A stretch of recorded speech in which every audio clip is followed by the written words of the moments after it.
আসসালামু আলাইকুম। একটু স্বস্তির খবর আপনাদেরকে জানানোর জন্য এইমাত্র আমি দেখলাম খবরটি, তাই আপনাদেরকে জানানোর জন্য এই ভিডিওটি করা। স্বস্তির খবর হলো এই যে তিনজন সমন্বয়ককে ডিবি হেফাজতে নেওয়া হয়েছিল, সেই সমন্বয়কদের খোঁজে ডিবি কার্যালয়ে ঢাকা বিশ্ববিদ্যালয়ের ১২ জন শিক্ষক দেখা করেননি ডিবি প্রধান হারুনুর রশিদ।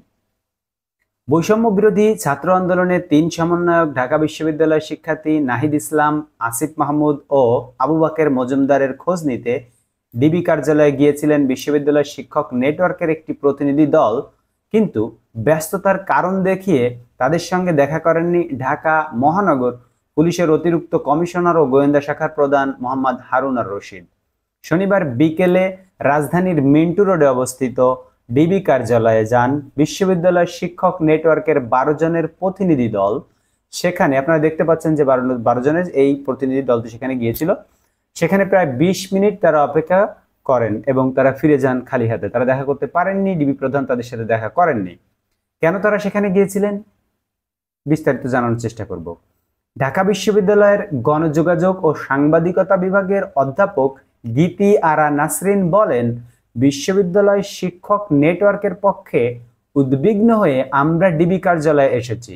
মিডিয়া থেকে আমরা জেনেছি আমাদের বিশ্ববিদ্যালয়ের ৩ জন ছাত্রকে হাসপাতাল থেকে অধিকতর নিরাপত্তার জন্য এখানে আনা হয়েছে। হাসপাতালের থেকেও বেশি নিরাপত্তা দেওয়ার জন্য ডিবি কার্যালয়ে নেওয়া হয়েছে। তারা কিন্তু অসুস্থ ছিল।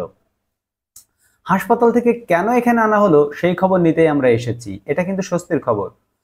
শিক্ষকরা যখনই ছাত্রদের খোঁজ খবর নিবে তখনই তাদেরকে অন্য কিছু করা সম্ভব হবে না।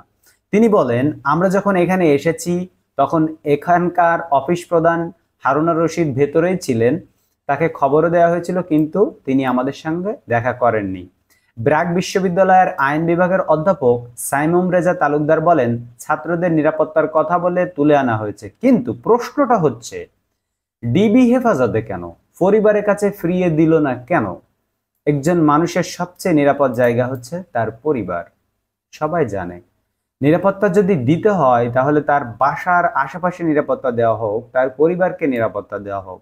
বিশ্ববিদ্যালয় শিক্ষক নেটওয়ার্ক থেকে ১২ সদস্যের ওই প্রতিনিধি দলে ছিলেন ঢাকা বিশ্ববিদ্যালয়ের গণযোগাযোগ ও সাংবাদিকতা বিভাগের অধ্যাপক গীতি আরা নাসরিন, আন্তর্জাতিক সম্পর্ক বিভাগের অধ্যাপক তানজিম উদ্দিন খান, সমাজবিজ্ঞান বিভাগের সহযোগী অধ্যাপক সামিনা লুৎফা, অর্থনীতি বিভাগের সহকারী অধ্যাপক রুশাদ ফরিদি, গণযোগাযোগ ও সাংবাদিকতা বিভাগের সহকারী অধ্যাপক কাজলী শেহরিন ইসলাম। এছাড়াও ছিলেন জাহাঙ্গীরনগর বিশ্ববিদ্যালয়ের অধ্যাপক মির্জা তসলিমা সুলতানা ও অধ্যাপক সঈদ ফেরদাউস, খুলনা বিশ্ববিদ্যালয়ের অধ্যাপক আব্দুল্লাহ হারুন চৌধুরী, জগন্নাথ বিশ্ববিদ্যালয়ের শিক্ষক অরণি সেমন্তী খান, ব্র্যাক বিশ্ববিদ্যালয়ের প্রভাষক Saimum Reza, university of liberal arts বাংলাদেশের ইউল্যাব শিক্ষক অলিউর সান ও ইউনিভার্সিটি অব ব্রিটিশ কলম্বিয়ার শিক্ষক তামান্না মাকসুদ।